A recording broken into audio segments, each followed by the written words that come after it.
नमस्ते, आपके साथ मैं हूं जयप्रकाश शर्मा और आप देख रहे हैं हमारा खास कार्यक्रम रणभूमि। रणभूमि में जो आज का शब्द रखा है हमने, उसका नाम है आरक्षण।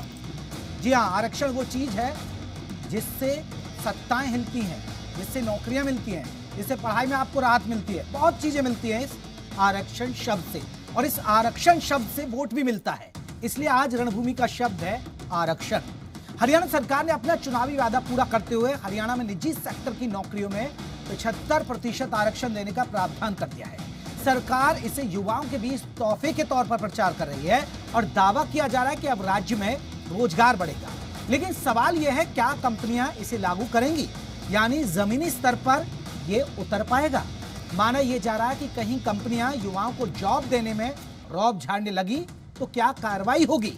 सवाल तो यह भी है, क्या सरकार निजी कंपनियों के भरोसे हरियाणा से बेरोजगारी दूर करना चाहती है? और ऐसे में विपक्ष की तरफ से सरकारी नौकरियों में बहाली लगाने के भी सवाल उठाए जा रहे हैं। आज इसी मुद्दे पर होगी रणभूमि, लेकिन उससे पहले एक रिपोर्ट देखिएगा।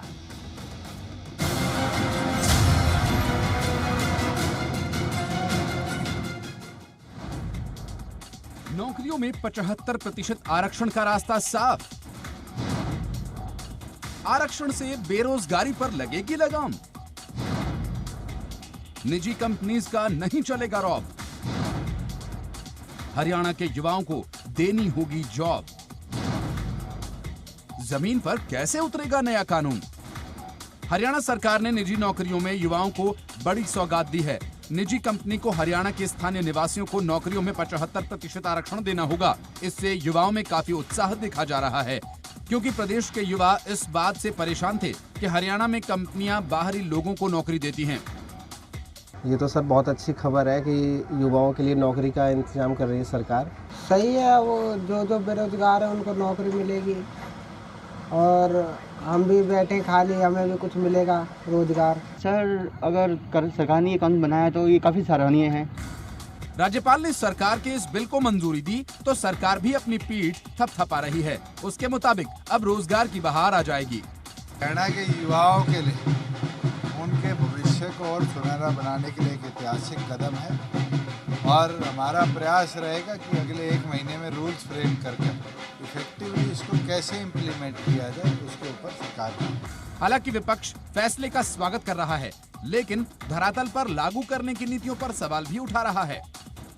ये मात्र एक ध्यान भटकाने वाली और भ्रम फैलाने वाली बातें हैं। प्रदेश के अंदर सड़कों पर युवा, जिन युवाओं ने 6-6, 7-7 साल हो गए अप्लाई किया हुआ, उनकी पोस्टें रद्द की जा रही हैं, उनके सिलेक्शन रद्द किए जा रहे हैं। वाकई में सरकार ने ये अच्छी पहल की है, लेकिन सवाल ये है कि क्या कंपनीज कानून का पूरी ईमानदारी से पालन कर पाएंगी? सरकार क्या इसकी मॉनिटरिंग सही तरीके से कर पाएगी? अब सवाल ये भी है कि 75% निजी कंपनीज में नौकरी देने के बाद हरियाणा में बेरोजगारी के आंकड़े क्या कम हो पाएंगे? विनोद लांबा, जी मीडिया, चंडीगढ़।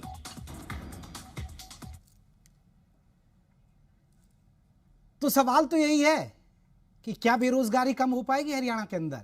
क्योंकि जो आंकड़े हैं वो हैरान करने वाले हैं कि इस छोटे से राज्य में, जिसकी भौगोलिक स्थिति इतनी खराब नहीं है, यानी पहाड़ी राज्य नहीं है ये, यहां आंकड़े बेरोजगारी के बहुत ज्यादा है। इसी पर चर्चा करेंगे। 3 खास मेहमान हैं, अपने मेहमानों का मैं परिचय करा दूं। आपको बता दें, हमारे साथ रहेंगी रेणु भाटिया, नेता बीजेपी की हैं, संजीव भारद्वाज, प्रवक्ता कांग्रेस, साथ ही साथ सुरेंद्र दीवान, वरिष्ठ पत्रकार है। आप तीनों मेहमानों का बहुत बहुत स्वागत है।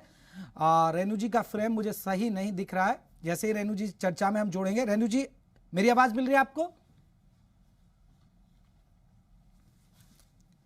रेणु जी, आपको आवाज मिल पा रही है?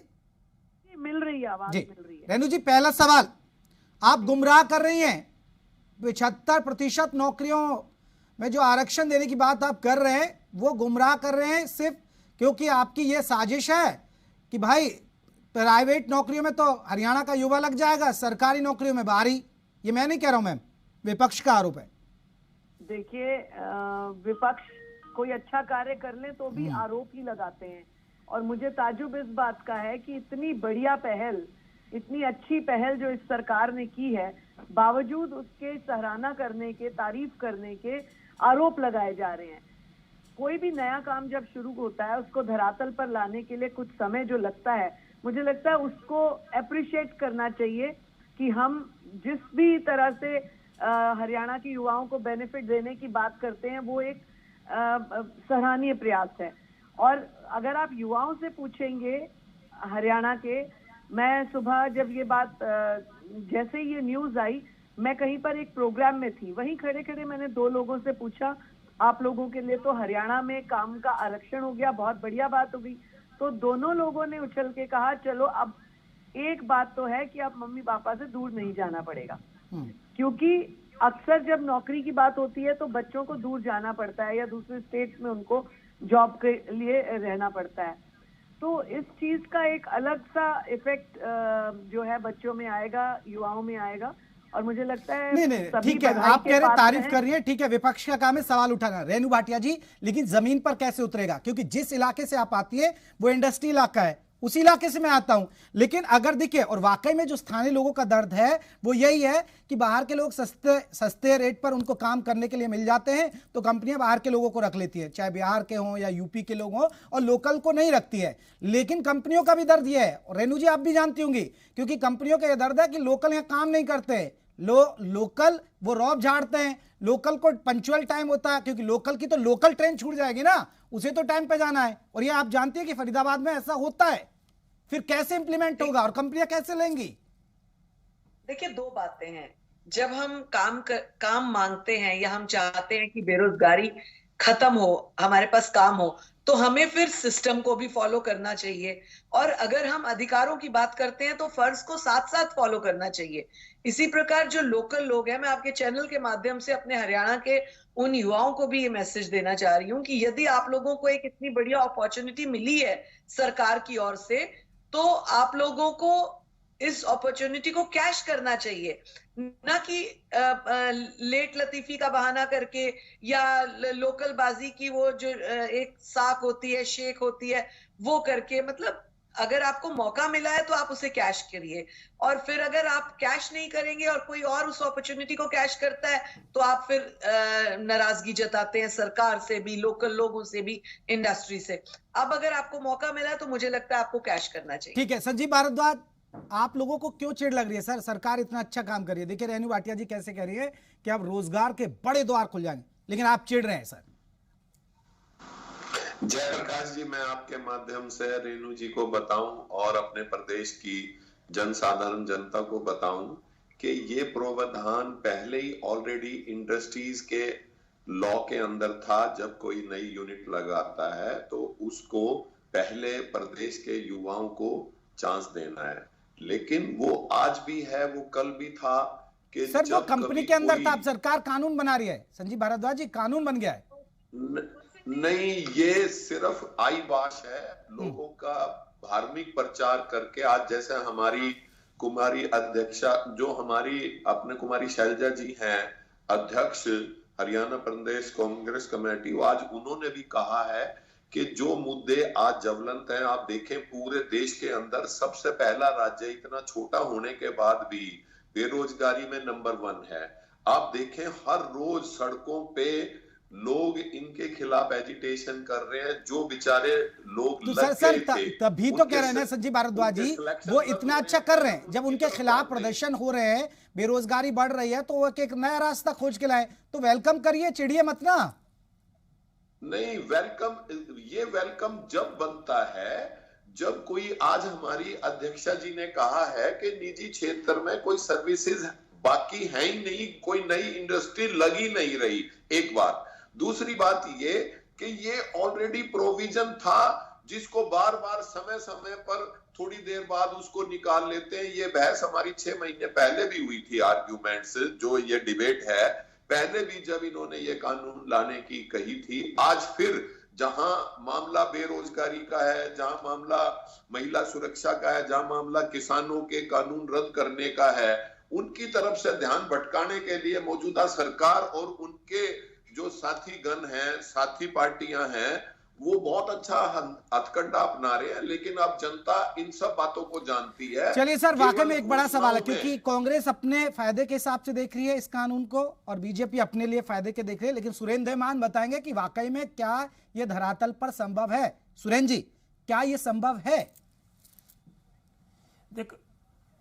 देखो, संभव बनाने के लिए सबसे पहले तो कानून की जरूरत है। वो जो सरकार ने कानून बना दिया है, पहले 2011 से HSIDC के प्लॉट देने के मामले में जो पॉलिसी बनाई थी, उसमें प्रावधान किया गया था कि 50% अगर हरियाणा के लोग रखेंगे, ऐसे एम्प्लॉयर को, ऐसे नौकरी पे रखने वाले फैक्ट्री मालिकों को हरियाणा सरकार बेनिफिट देगी, पैसे देगी। 36,000 रुपये सालाना का बेनिफिट था उसमें। लेकिन 2021 तक एक भी हरियाणा के किसी भी इंडस्ट्रीज ने वो बेनिफिट लेने का प्रयास नहीं किया, यानी कि उन्होंने उस पॉलिसी का बेनिफिट नहीं उठाया। क्योंकि पहले वो एक पॉलिसी थी, अब एक्ट बना है, और हरियाणा सरकार ने जो कल एक्ट नोटिफाई किया है उसके मुताबिक सरकारी विभागों को छोड़कर प्राइवेट में, चाहे वो ट्रस्ट है, उसमें 75% नौकरी दी जाएगी 50,000 तक के पदों के लिए। ये कानून तो ठीक है, कानून से पहले और कुछ और राज्यों में भी चल रहा है। इसका बेनिफिट है कि ताकि अगर इंडस्ट्री, क्योंकि सरकारी में नौकरी ज्यादा नहीं होती है, प्राइवेट इंडस्ट्री में ज्यादा नौकरी दी जाए और हरियाणा के लोगों को मिले तो अच्छी बात है। पर सवाल जो संजीव भारद्वाज जी उठा रहे थे वो एक विषय है। CMEI एक ऐसा पोर्टल है जो गैर सरकारी है, जो सभी राज्यों की बेरोजगारी को नापने का एक अपनी जारी करता है, जो ये कहता है कि ये हमारी संस्था प्रमाणिक है। पिछले 15-16 महीने से लगातार वो हरियाणा को नंबर 1 पे हरियाणा की बेरोजगारी में बता रही है। हालांकि मुख्यमंत्री ये कहते हैं कि जिस एजेंसी का ये सर्वे है उस एजेंसी में कांग्रेस के लोग हैं। अगर हम उसको भी छोड़ दें, हरियाणा के पिछले 6-7 साल में इंडस्ट्री उतनी नहीं आ पाई जितनी आनी चाहिए थी। और जो हरियाणा के industry minister, deputy chief minister Dushyant Chautala, जब मैंने उनसे ये बात पूछी थी, उन्होंने कहा कि 2015 की पॉलिसी बनाई थी, उसको लागू होते होते 2018 हो गए, 2019 में नए चुनाव आ गए थे, अब 2020 में नई पॉलिसी बनी है, इसके मुताबिक अब इंडस्ट्री आएगी। उन्होंने बहुत सारे पिछड़े जो क्षेत्र है, इंडस्ट्रियल बैकवर्ड एरिया है, उसमें इंडस्ट्री को बेनिफिट देने के लिए, ताकि नई निवेश आए और नई इंडस्ट्री में हरियाणा के लोगों को रोजगार मिले। तो एक भविष्य की बात है, ये आने वाले समय में पता लगेगा कि इस कानून के तहत कितने लोगों को रोजगार मिल पाता है, नहीं मिल पाता। लेकिन थ्योरेटिकली ठीक है, प्रैक्टिकल समय आने पर पता लगेगा। चलिए सुरेंद्र जी, जो बड़ी बात है सरकार तो से, कहिए रखिए अपनी बात।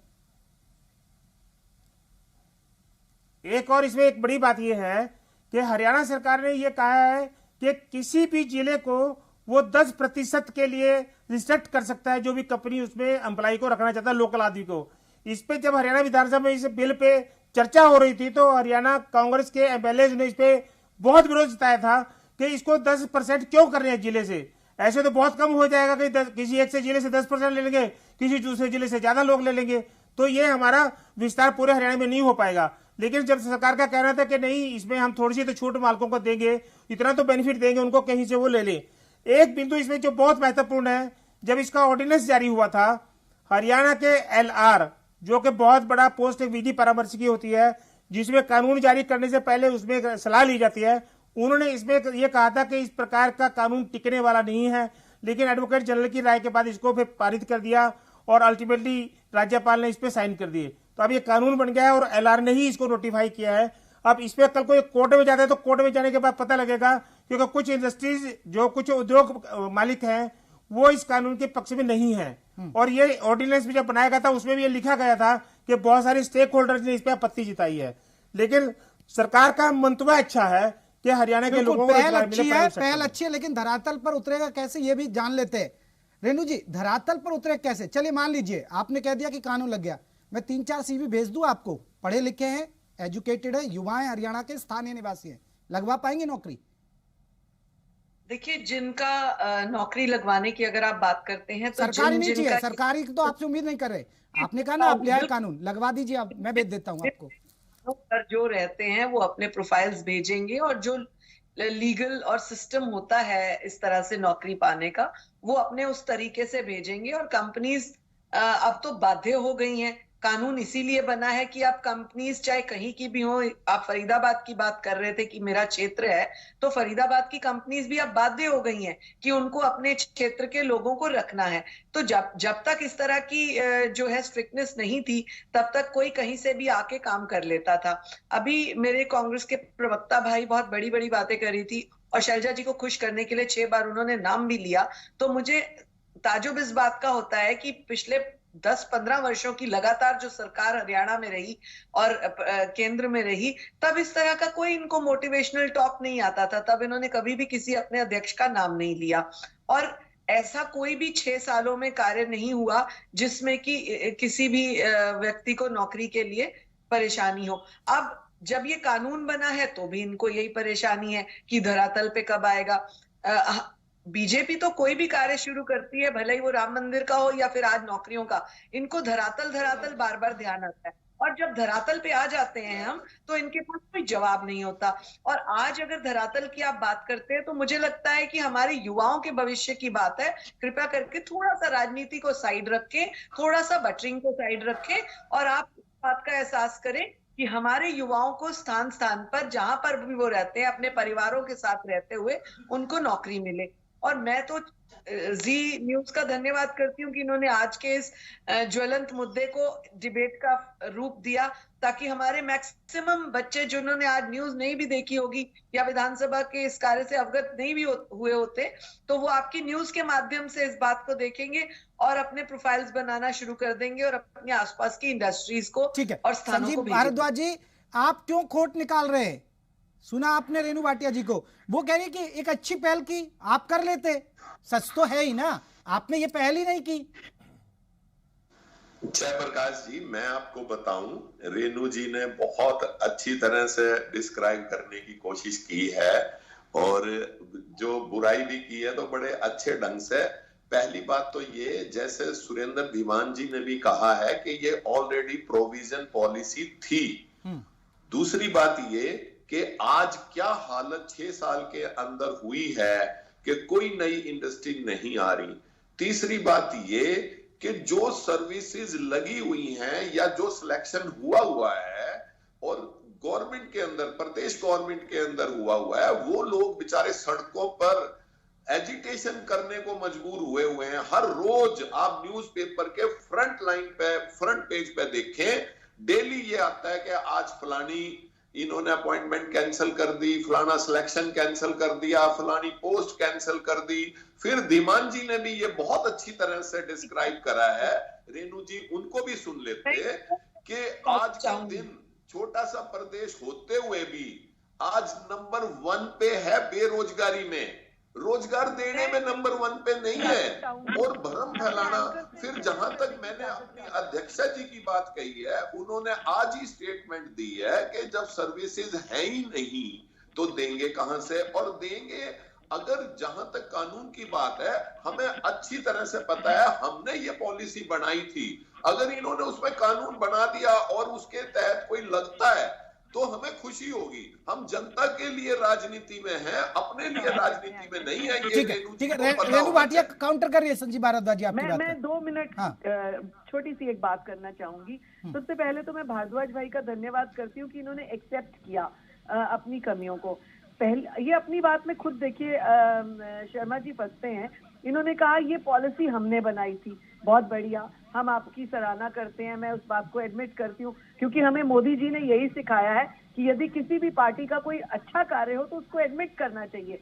हाँ, कहीं खामियां रह गई हो या इम्प्लीमेंटेशन ना हो रही हो या किसी को उससे बेनिफिट ना हो रहा हो तो उस बेनिफिट का सोचना चाहिए, और वही इस सरकार ने किया। यदि ये पॉलिसी आपने बनाई थी तो इम्प्लीमेंट क्यों नहीं की? इसका मतलब आपकी मंशा नहीं थी अपने हरियाणा के युवाओं के लिए। दूसरी बात, इन्होंने कहा मेरा छोटा सा प्यारा सा हरियाणा, आज उसकी दुर्दशा क्या हुई है। यही छोटा सा प्यारा सा हरियाणा आपके पास 10 वर्षों तक था, उसकी दुर्दशा आपने कैसी की? आपने कहा उस समय ये कानून नहीं थे, ये नहीं था, वो नहीं था, इंडस्ट्रीज में लोग जो है सड़कों पर हैं, जो लोग नौकरियों पे उन बेरोजगार हो गए। तो आप लोगों ने उनके साथ ऐसा क्या किया कि वो बेरोजगार हुए और वो नौकरियों से आज वंचित है? भूल गए? आपको ध्यान होगा एंकर भाई, आपको याद होगा वो नकली अंगूठे लगाना, पैरों के हाथों के अंगूठे लगाकर नौकरी देना और बेचारों को उस कानूनी पचड़ों में फंसाए रखना। ये पॉलिसी, इन्हीं सब चीजों को वॉश करते हुए बिल्कुल ट्रांसपेरेंसी से नौकरियां भी दे रही है हमारी सरकार, और काम पर भी उन्हीं लोगों को लगाया जाएगा जिनकी हरियाणा के अंदर पूरी। रेणु जी मैं आ रहा हूँ, सुरेंद्र धीमान जी एक रिएक्शन आपका भी लूंगा और इस पर रेणु जी आप भी सुनिएगा मेरे सवाल। मैं एक टेक्निकल इशू जानना चाहता हूं सुरेंद्र तिवारी जी, क्योंकि ठीक है इन्होंने अच्छी पहल की और तारीफ होनी चाहिए, लेकिन धरातल पर उतरेगा कैसे? क्योंकि देखिए बहुत सारी प्राइवेट कंपनी है, रेणु जी आ रहा हूं मैं, बहुत सारी प्राइवेट कंपनी है, लेकिन प्राइवेट कंपनियों के खुद के नियम है कि अगर किसी का फादर लगा हुआ है तो वो उसके बेटे को नौकरी चली जाएगी। तो आपको लग रहा है कि इससे बेरोजगारी दूर हो पाएगी?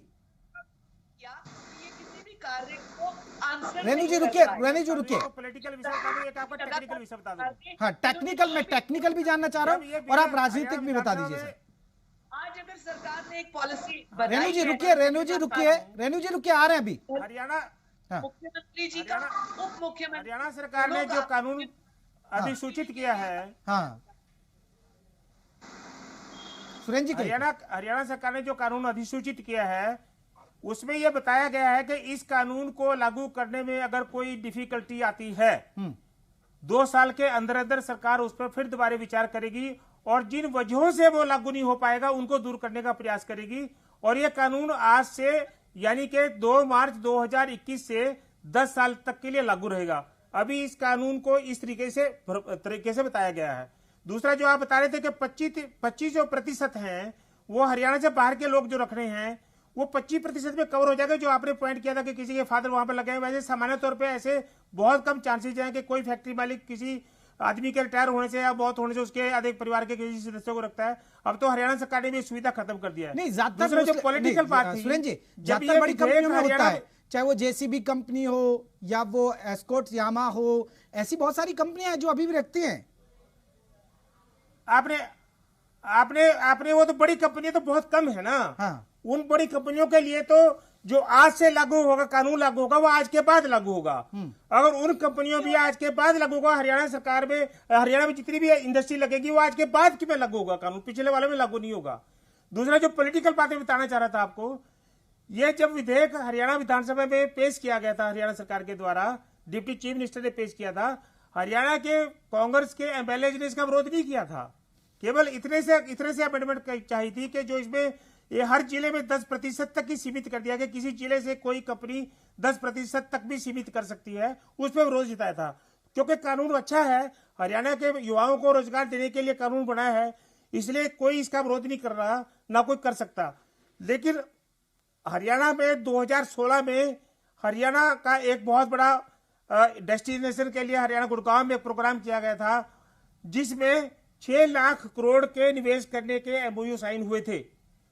वो धरातल पर नहीं आ पाए, बहुत कम उसमें से एमओयू धरातल पर आ पाए।